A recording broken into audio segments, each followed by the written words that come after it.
Okay, so my name is Raphael. I work for Elengy, which is Is it okay that way? Yeah, sorry for that. My company operates 3 French regulated LNG terminals, so Montoire on the Atlantic coast and 2 terminals in Fos on the Mediterranean Sea. We offer open and direct third-party access to our terminals, and my company is an operator, which means that we don't buy, we don't sell any LNG. We provide a service to terminal users. And some key figures. We've been pioneering the LNG industry since the 60s, which means that if you look at the number of unloadings, more than 9,700, it means that France has imported 10% all LNG cargoes ever produced in the world. And now we offer the whole range of services. We call that LNG Hub. We don't only regasify, we also offer reloading to re-export LNG, transshipment from ship to ship, and also small-scale LNG. So we load trucks with LNG. We are ready for LNG bunkering, and we work on LNG by train as well, for instance. So my topic of today, very different view than Klaus, because I am an operator. It's not the view of the market or the traders here. And I jump to the conclusion already before I lose you with graphs and data. So is there potential growth for Europe in terms of regas capacity? The answer yes, but it may be challenging. So 1 year ago, when we were speaking in conferences, our view was the bottom line is forecasted LNG imports. So you can have different forecasts. It's just one of the forecasts here. And upper line is existing regas capacity in Europe. So you see a huge gap. So the first thought is, okay, there's more than enough regas capacity in Europe. But today, I would say something different because we don't have crystal ball, and the market has completely changed since a year. As said by Klaus, on the very short term, Europe has absorbed a huge amount of LNG. I will not comment here more than that. But what is the answer on the medium term? I'm not sure, but what I know is, as said by Klaus also, there's a new LNG wave coming with a huge capacity of liquefaction under construction until 2025. And on the long term, this year should be record year for FIDs of liquefaction in the world. So what will be European gas and LNG demand by 2040, 2050? What about European gas policy? I'm not in position to comment all that. That's too long term for me. And what is that impact of LNG flows on EU regas capacity? What we've seen since a year is existing capacity that was already booked on the long term by customers has been filling up rapidly because it was a sunk cost. So all that capacity was used. So after that, the second step, we have sold extra capacity to newcomers or to existing customers willing to increase their capacity. And it was not only on the spot basis, but also on the long-term basis. And that was completely unexpected 2 years ago. So today, terminals have changed. There are LNG hubs, so it's not only about regas. I will come back to that later. That's very important. So is there any room for new capacity? When you take decision on an LNG tank today, it will be online by something like 2024. So you have a lead time. So you must take a decision now. And what happens with the market in 5 years to start with, but you want to amortize your equipment over 20 years. So it leads you to 2040 something. So that's a very difficult decision. But why not? Because we've seen specific regional needs occurring. Germany Croatia, Malta, these kind of countries, for strategic reasons, security of supply, may be willing to have their own LNG terminal. Also, when you look at utilization rate, if you look at a yearly value, it doesn't tell everything. You can have a need of seasonality, winter versus summer. And customers now are used with flexibility, so it has a value. So now I will go to the presentation itself and focus more on LNG supply demand quickly, utilization level, existing and projected regas capacity in Europe. And the answer to these three questions are different if you look on the short term, medium term, and long term.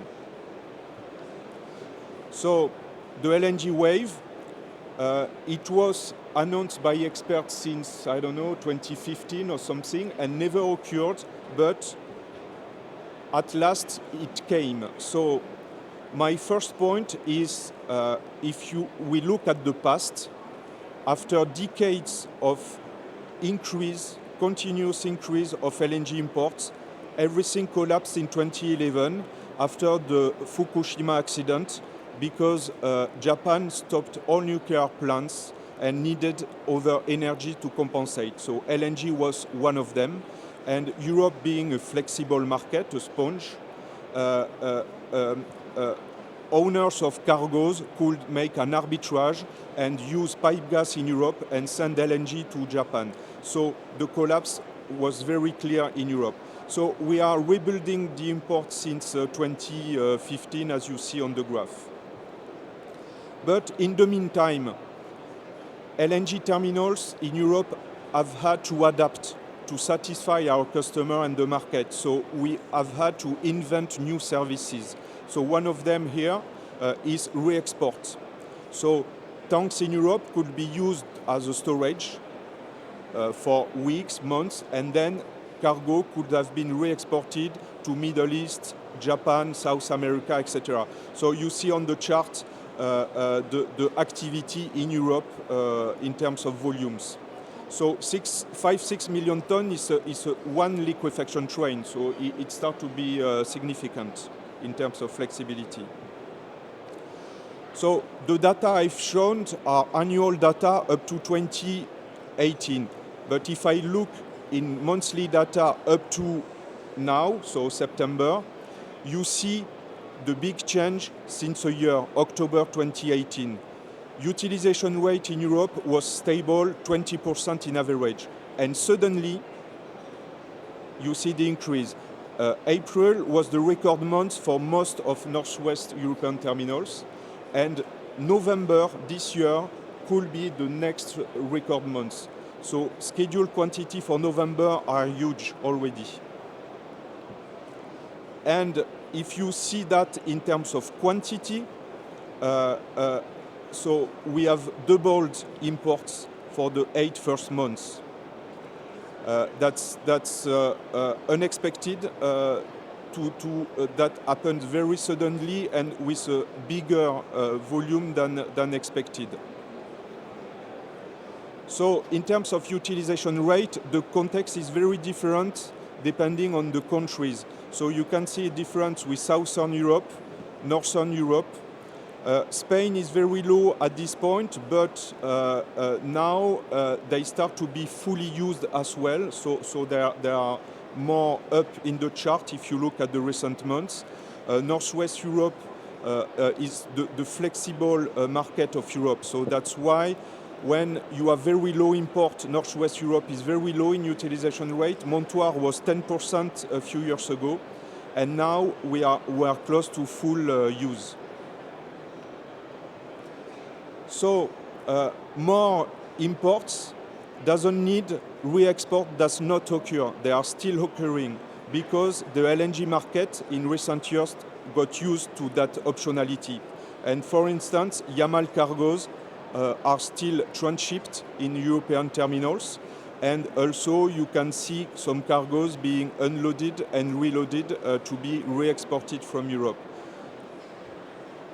And also since 2011, the last cycle, we have new usage such as small-scale LNG. And here you can see on the graph that it's skyrocketing in any terminal. The number of trucks being loaded is big, and it's increasing every year. And also LNG bunkering, LNG as fuel for ship, is increasing as well. So Zeebrugge, Gate, and so on are loading barges and small-scale LNG carriers, and these vessels are used to feed small-scale LNG terminals or directly big commercial vessels to use LNG as fuel. So it's starting, and it shall increase. So, view on European terminals. We are not yet to the annual imports of 2011. We have not reached this level yet. And since then, we have built new capacity. So 45 BCM, that's big. So at this point, we are not yet worried about utilization rate. But you see all operators like me on the market since the start of the year to promote their capacity. In green, it is existing capacity, so no investment. In blue, it's project of development with investments and FIDs to take. And you can see there's plenty of room for more capacity. And I focus on Northwest Europe because, as we've seen, Italy is a specific market, Spain as well, and so on. But you see already that grain in UK can propose huge quantities. Germany is on the market to propose terminals because they want to stop nuclear and coal, so they must find a replacement. They don't want to depend only on Russian gas, and also they are promoting use of LNG as fuel in the harbors, and so on. So there's maybe room for them here. So you can find press release everywhere on these terminals, and what is striking is Zeebrugge in Belgium. They have sold out their terminal, 9 BCM, up to 2044 to Qatar. And I felt from my chair as an operator, because finding a company willing to commit until that horizon, it was unexpected in my view.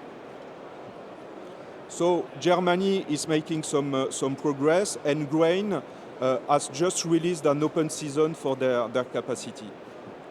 So talking about my terminals, we offer capacity with a direct access. It's fully regulated, so tariff conditions are public on the website, and the existing capacity is offered first come, first served to any utility, traders, LNG providers. And what happened is, since this summer, we have sold some capacity. The blue part is the available capacity, and it was 44 tera in the range of 3.5 BCM since 2021. And you see it has reduced significantly. It means we manage in France to sell regas capacity on the medium term. But we are still on the market to sell the remaining capacity and also to propose extensions. So so we are first selling the existing capacity. We have an open subscription period ongoing. It's ending this month of November, and the point is to try to sell capacity up to 2035. And when we done that, if we are successful, our ambition is to propose new capacity and extend the terminal. So either beyond 2035 or beyond the 10 BCM of existing capacity. So this is our ambition. It always occurs through a transparent open season. It's fully regulated, and also it's market-based. So obviously, we will not invest any euro if market players are not willing to commit with long-term contracts, because we don't want the end user to pay for stranded assets, basically. And also, we have ability to increase capacity in Foz Cavao on the Mediterranean part. This terminal is interesting because it's the closest to Suez and all LNG from the Pacific Basin, Middle East, except for Italy and Greece, of course. But when you unload in Foz, France is a single gas zone, so your regasified gas is at the German border, basically. So you can save a lot of shipping distance. So thank you for your attention.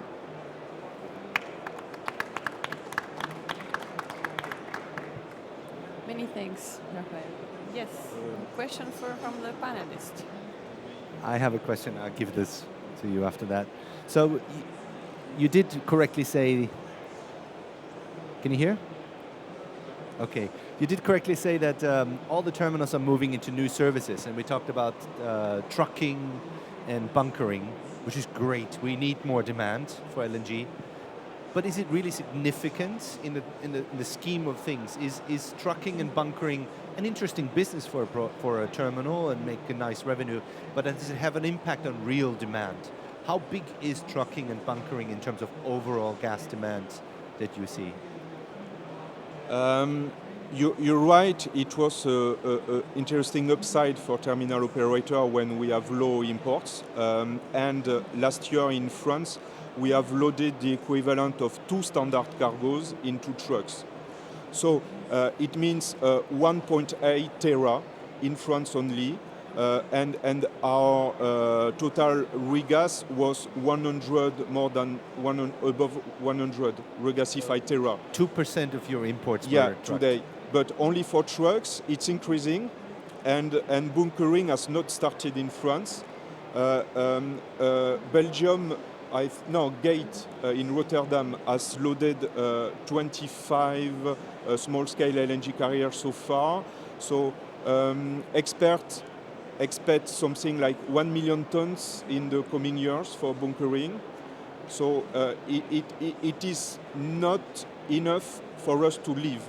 We need regasification customers to have a base, but it starts to be significant, I assume. Thank you. Any more questions from the audience? Oh, you're there, Stefano.